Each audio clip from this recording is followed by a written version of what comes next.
Hello, everyone. Welcome to College Coaching Network Ambassador Club Live. We are so excited because we have a special Ambassador Club today. We have with us Miss Hannah Harris and then also Miss Breland Moore with us. They're going to talk to us about real sports talk. So they have an event coming up, and we want to definitely make sure we're supporting our own. Hannah is one of our students that uses our app. She is actually very close to our actual founder and CEO, and I'll let him talk about that. But we're excited to be able to talk about the information that they're bringing to the youth and to promote them. So I'm going to turn it over to Clyde. And before I do so, Ms. Breland is actually KCTV5, and we are honored to have her with us today. And of course, we also have Miss Enum, which is one of our hosts as well. So definitely want to make sure I shout everybody out that's on there. Thank you guys for joining and tuning in. And I'm going to turn it over to you, Clyde. Awesome. Hopefully I'm not too choppy because we have multiple people online today in my house. It was pretty crazy, but definitely thank you, Breland, for coming out. Hannah, I want to say this publicly. I'm so proud of the young woman you're becoming. I was trying to talk to Hannah about the importance of networking. And it's funny because sometimes you don't think that your children are listening to you. And then she's doing things that I don't even see she's doing. And she's going far above my own expectations. So when I saw the flyer, it was just humbling because I've seen how much you've grown. And I know your mom is extremely proud of you. So just want to make sure I publicly say that. Keep up the great work. But I did a little research, and I wanted to just kind of find out from you, Breland. What college did you go to? And then you said that you've been in the industry for 2 decades, which I couldn't believe that. I was like mind blown when I saw that. I'm like, whoa, are you kidding me? You've been working in journalism. So like, how long have you been in journalism? And like, what college did you go to and what led you there? I saw it online. I'm like, that cannot be right. No, that's definitely not right. And I don't know where you found that, but that was hilarious. 2 decades ago, I was 8. So. right. Okay. I'm like, she looks like she's 20. You know, sometimes genes is real strong. Listen, right. Okay. I was like, I gotta find this out immediately. All right. I appreciate you gave me the benefit of the doubt there, but no, I've actually been in the industry about 6 years professionally, but I dabbled here and there throughout college and high school, very similar to what Hannah's been doing, which it's so great to see her just kind of taking that initiative as well. But yeah, I went to Temple University. I graduated in 2014, and this is kind of my 3rd stop on the broadcast tour in Kansas City. And I've been in KC for about 1.5 years. So I would say 6, almost 7 years, not 2 decades. All right, that makes more sense. So I got to ask this question. I know Enum and Mika have questions, but I got to ask this question to Hannah. Because as a dad, I was Coach Carter to her. I probably made her like sick and tired of wanting to play basketball. She's like, and so my youngest daughter, she's catching it now, my 11-year-old. So because I was so stern, because I played college basketball, I thought it was okay. Since I was so stern on the basketball, what caused you to continue to love sports and want to move into broadcast journalism, is knowing that I was Coach Carter to you growing up? I just always like sports because, like, you know, we're a sports family, like volleyball, basketball, track. Like, I did sports all my life, like from track when I was like 8 to basketball, and then Rachel's doing volleyball. So I just always enjoyed sports. You were definitely Coach Carter, but I just had a love for sports.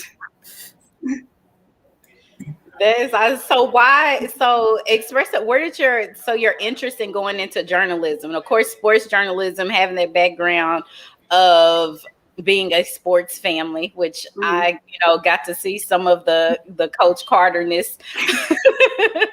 But how did your interest kind of peak to decide that this is the path that you want to go? Honestly, it was just when I first started high school, my freshman year. I was able to choose my different classes, and I saw they had broadcast. I did broadcast at the church. So when I saw they did at the high school, I just put the class down, and then from freshman year till my junior year, I just been taking that class and enjoying it, like recording games for the sports people. Like today, I'm doing the recording for the girls basketball today. So honestly, just start with school.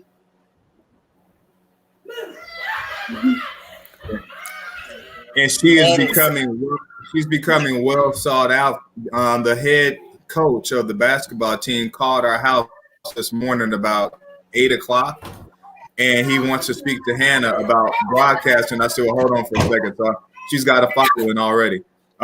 So Breland, what is it that you are looking for everyone to gain when they come out to your event? And then if you could tell us a little bit about what your event is about. Yeah, absolutely. Which, Hannah, that is so awesome, and keep doing that. That is incredible that you're already getting inquiries.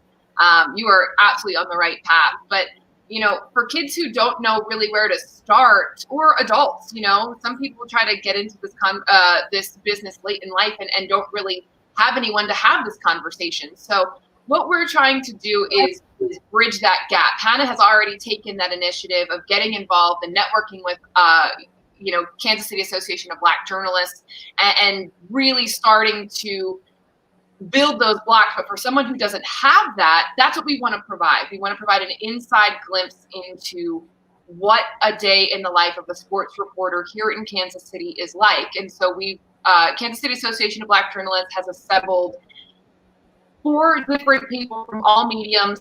Darren Smith is on ESPN Radio here in Kansas City. Harold Kuntz is at our competitor Fox 4. I'm obviously at KC55, so we have 2 TV people. And then we also have Lynn Worthy, who is an out of the ballpark, pun intended, reporter at the Kansas City Star. He specializes in the Royals. So you really get a taste of everybody's experience, but we also wanted to make it, very female friendly as well, because that's also a struggle in the industry. It's not very diverse in any aspect. You can Google the statistics of sports reporters in all sectors, print, radio, and television as well. And unfortunately, at the local levels or at the regional levels, it's predominantly white men. And so we wanted to provide a platform for people who don't necessarily fit that genre to still get that experience and still get that networking experience, because I can't speak for the rest of my colleagues on the panel, but I know growing up, nobody looked like me on TV. Everyone was blonde and straight haired if they were women, but most of them were men. I barely saw a woman, period. And if I did, it was a white woman or someone who did not look like me. And so I think it's really, really important to reach out and make those bridges and show that, yes, you are capable of pursuing this career. And here's some people who have been in your shoes and have made it. And we want to hear, what your questions are, what your concerns are. If you want to know where to find a good college or how to even apply for a job or any of those things, we can walk you through that, because it's a very strange industry that's not really comparable to a lot of things. And so we want to kind of shine that light and give a base introduction on what we do, because there's a lot of weird ins and outs that you don't really think of. Yes. Yeah.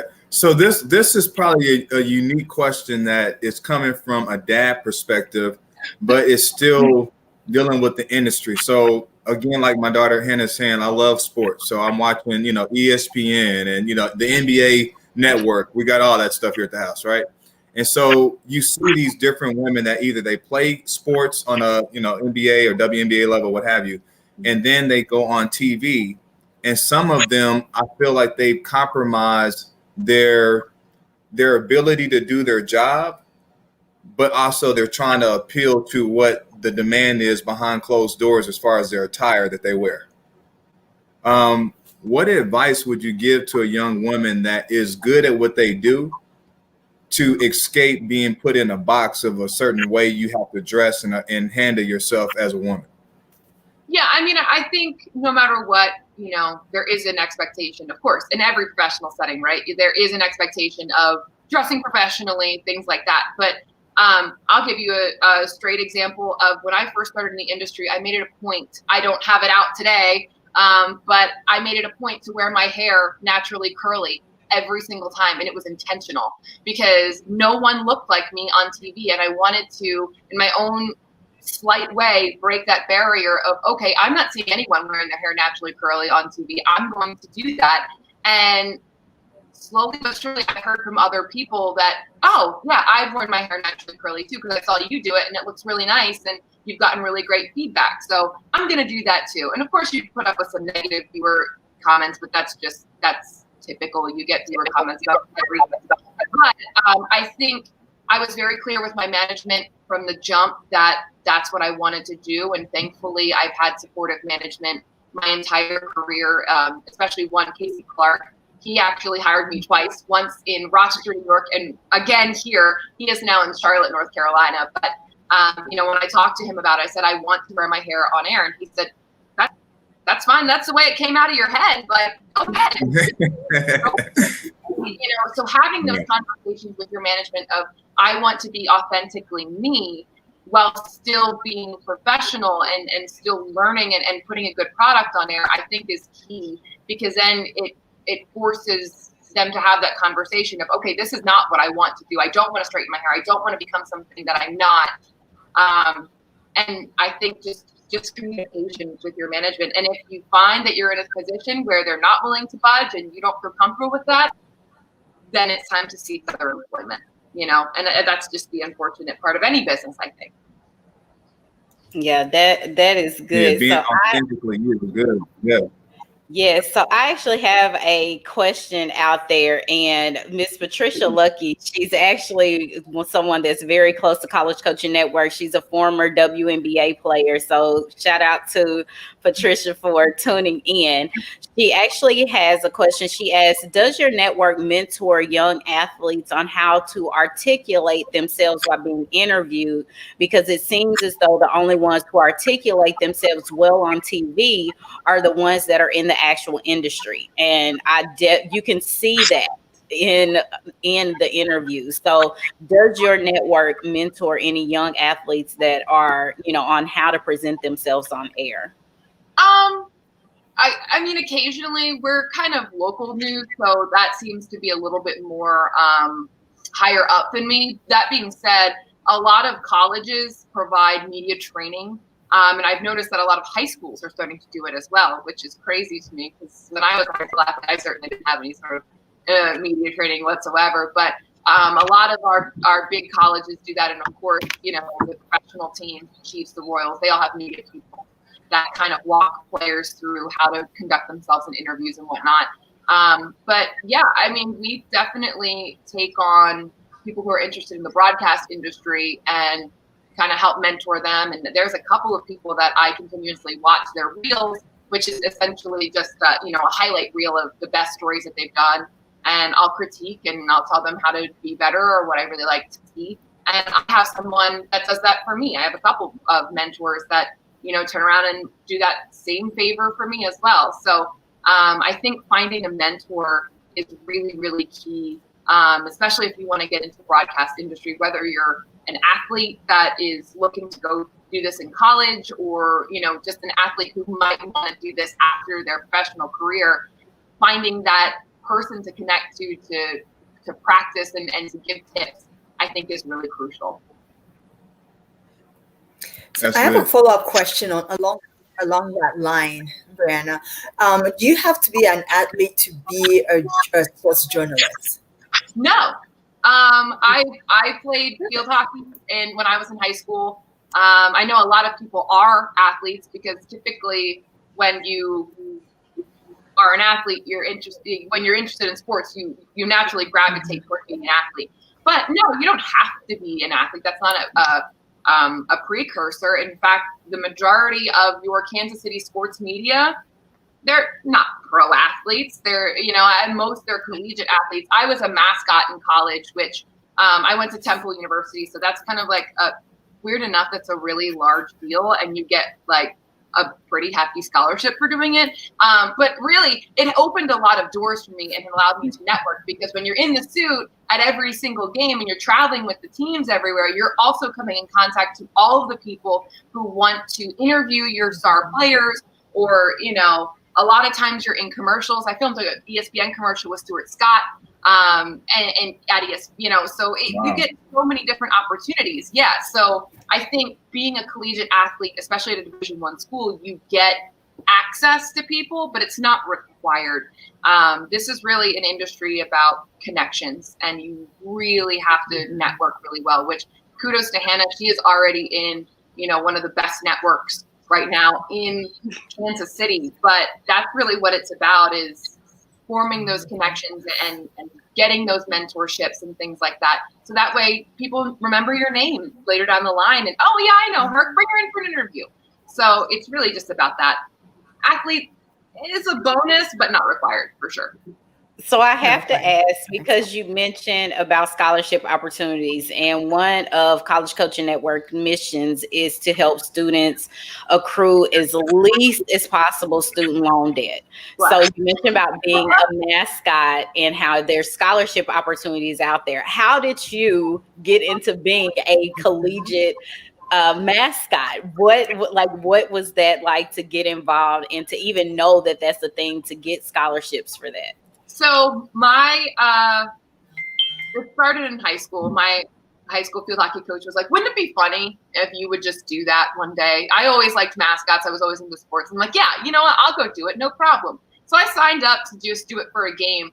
And it was so much fun. And I, went out and was doing all sorts of shenanigans. And I happened to have someone around who worked for the AA team in town, the Reading Phillies, the baseball team. And after the game, he's like, hey, do you want to do this? We'll start you at $12 an hour. And as a 15-year-old, $12 an hour, what am I spending my money on? So that was great to me. And then I made $25 an hour at an appearance. Like if I had to go to a bank or something and stand on the side and just do this all day, like for an hour, sure, $25, that's no problem. So I started doing that. Eventually, I was accruing different opportunities, whether it was with the local hockey team or, hey, we need, McGruff the crime dog, or anybody who needed a mascot kind of randomly figured out, hey, this kid will do it, no problem. So after a while, I had quite a nice demo tape, and I went and, again, connected with someone who happened to formerly have been the Temple Owl, and he said, I'm going to, send this tape out to the people in the athletic department. You'll hear from them during your orientation. And, during orientation, I met with them, and that was kind of that. We started that process already, and I didn't really expect the scholarship that I got, but I mean, $7,000 scholarship, like this is big money involved in mascots. It's where to go. That it is. Yeah, some schools offer full scholarships. It just kind of depends on the program and how many people they have and kind of what their setup is. But yeah, it's a really weird, unique opportunity, but it can open a lot of doors. Whether you think it's lame or not, it is one of the best things I've ever seen. I wouldn't change it for sure. I absolutely. No one can see you anyway, so it doesn't matter if it's lame or not. I don't know how it is at every school, but you watch those old high school movies and the mascot is like this dorky person. But at Temple, man, I got into everywhere I wanted to go. It's like, oh yeah, this is Hooter, and I'm with the football players, the basketball players. And I'm like, oh, who's this random girl? They're like, oh no, she's not just some random girl. This is the mascot. She is the one.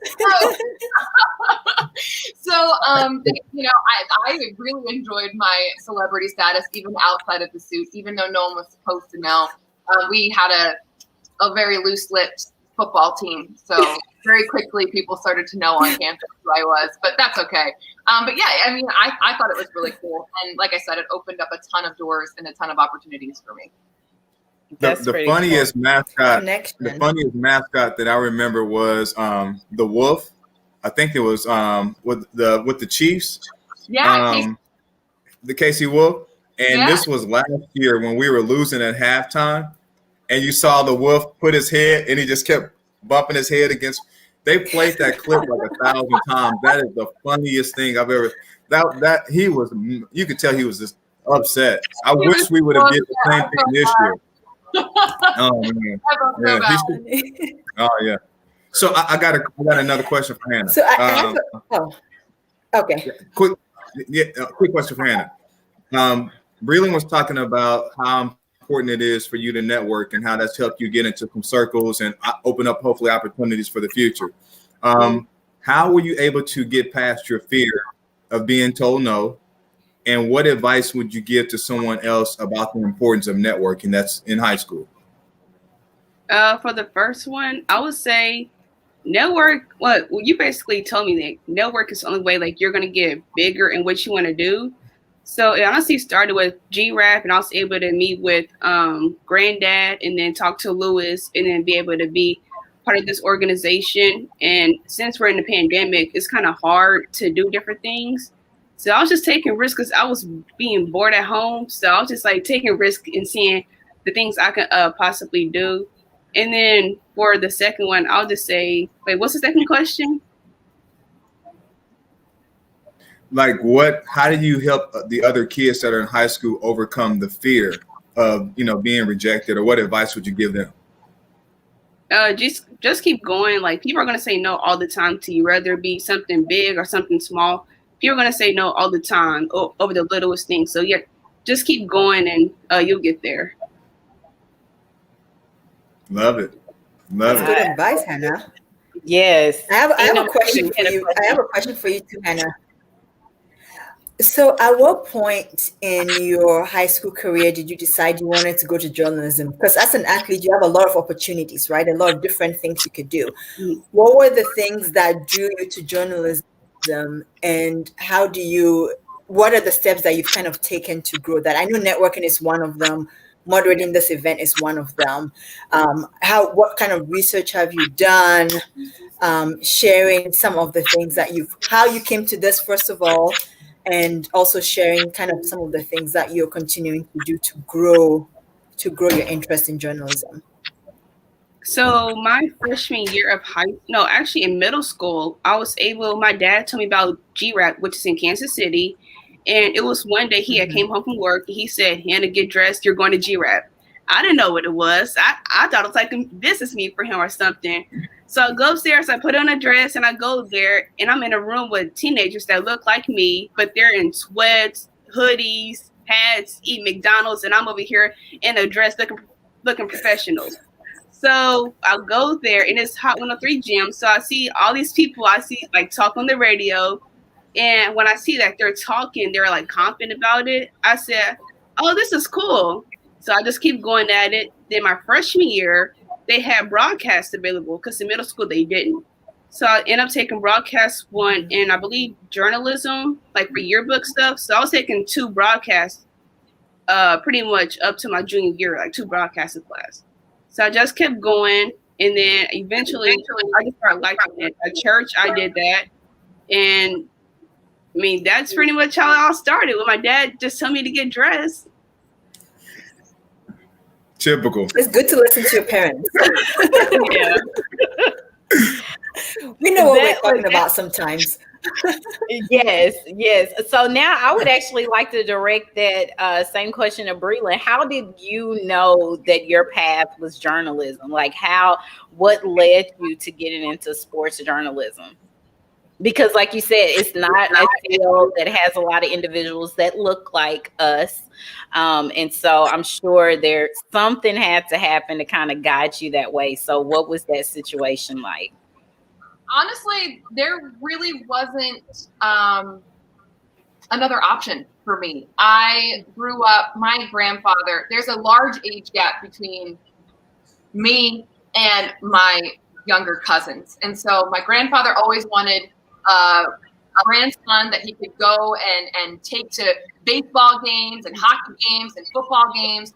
And he didn't get that at first. So that became me, and that was my duty. And I could tell you every single player's stats, their penalty minutes, their, how the amount of goals and assists scored in hockey. And I could tell you, every single thing about who, the running back stats and all of this stuff. And so he really kind of started the monster that became me being obsessed with sports.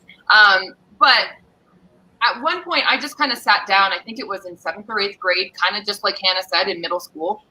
And I looked about what I was confident in doing in terms of school. I knew I was really, really solid in English. I wasn't too great at math and science.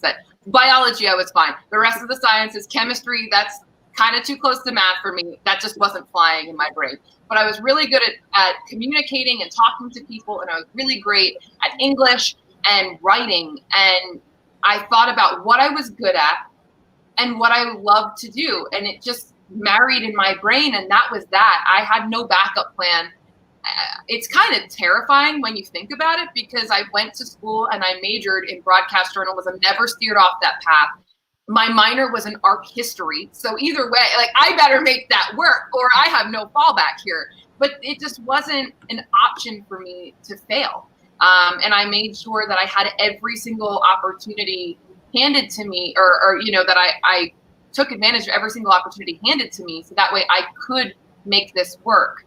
And in high school, I job shadowed the local hockey team, and they were so kind enough to put me on the radio and let me interview some of these players so that I could kind of get a real feel about whether or not I wanted to do this, and was it fun. And so that was my first experience. I interned at the Philadelphia Flyers, and I interned at a radio station in my hometown right outside of Philadelphia, because I could get that experience there and that hands-on experience. And so I just tried to do every single thing that I possibly could. Any on-air appearance that the athletic department wanted me to do with Hooter, and then they would be like, hey, also, you might be able to get the business card of this person. Great, awesome, I'm all about it. And I would pick their brain and then, you know, try to figure something else out. And you just make it work, because I was so passionate about it, and there really just wasn't another option.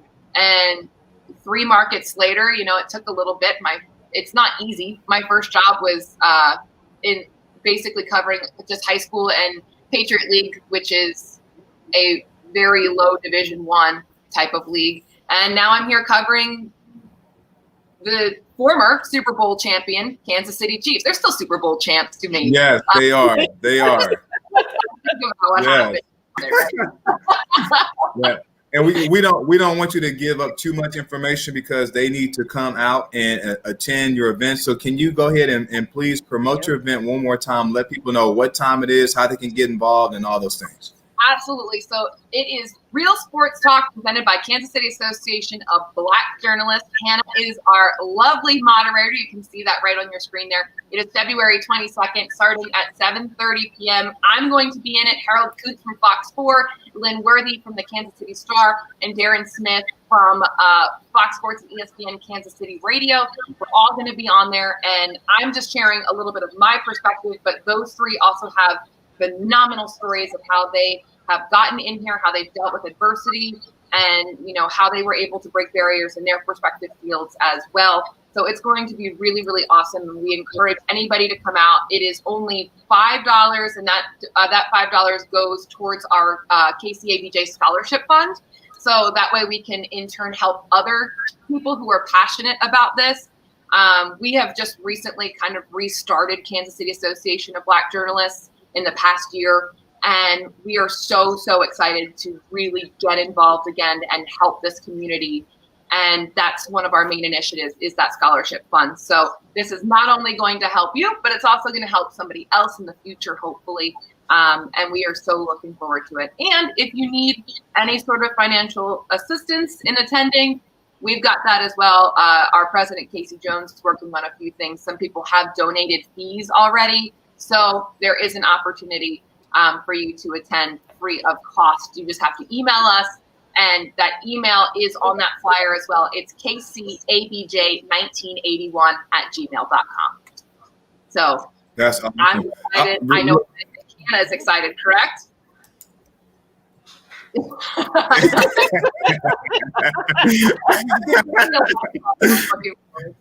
She's laid back. So real quick, and I'll pass it back over to Mika. We want to see if we can talk to you via email about how we can promote your scholarship fund more, because we have like high schools that are using our app, and we want to get more of the schools that are using the app to know about the fund. So if any of those students want to go into journalism, they know how to get in contact with you. And then as you guys make your announcements about whoever is the recipients of those, if you want to go on a social media platform, we can do that through our app and simultaneously stream that to multiple high schools at the same time. Absolutely. Yeah, we would love that. And I'm going to direct that to our president, Casey Jones, because she handles most of the scholarship stuff. But yeah, we are just kind of starting to fundraise on that aspect. So once we have an established, which this event is part of that fundraising effort, the first of many. But once we kind of have that a little more established, Casey absolutely is going to reach out to you, because that sounds like an awesome idea for sure. And, Love it. and love how it. do we, if anyone has additional questions, how do they find you? Are you on social media? Do you have a website that we can share and enter in comments if people want more information? Oh yeah, you can find me on Twitter. I'm Breland with one E, Okay. at KCTV5 on Twitter. And also, of course, you can find anything on the Kansas City Association of Black Journalists sites. You can either find that at KCABJ, or in other instances, it's KCABJ 1981. And if you find any sort of KCABJ page, they can direct you back to this event. So if you'd like to attend or you have further questions, just find one of those pages and our secretary will hook you up. Awesome.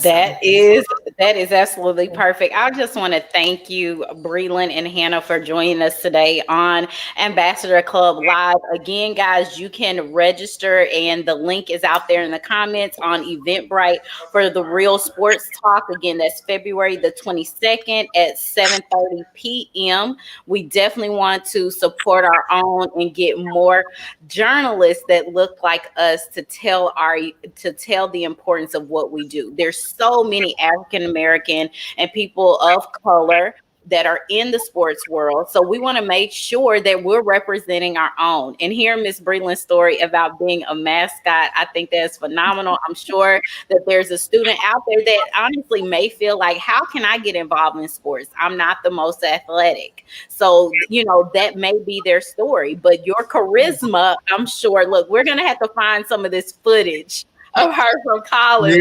Yes. Can you get out there? ESPN commercial is called Birds. So if you Google it, you just Google ESPN Sports Center commercial Birds. And Birds. Yeah, ESPN. that's me. Look, we are going to find that and get it posted. Okay, look, Yes. I'm writing it down. Oh goodness. I am writing that down. So we definitely want to thank you, Ms. Breland and Ms. Hannah, for coming out. And again, remember to support Real Sports Talk. It's going to be February the 22nd at 7:30 p.m. You can register through Eventbrite. The link is out there in the comments. So definitely click to register. Or if you are someone that wants to donate and sponsor some students to being able to attend, also know that you can do that as well. We definitely want to make sure that we're supporting our own. And this is a field, a career path that a lot of students may not have thought of. So we definitely want to be able to provide you exposure or different things. But again, this is College Coaching Network Ambassador Club Live. Our mission again is help, guidance, and community. We don't want to thank you guys for tuning in again, and have a great day.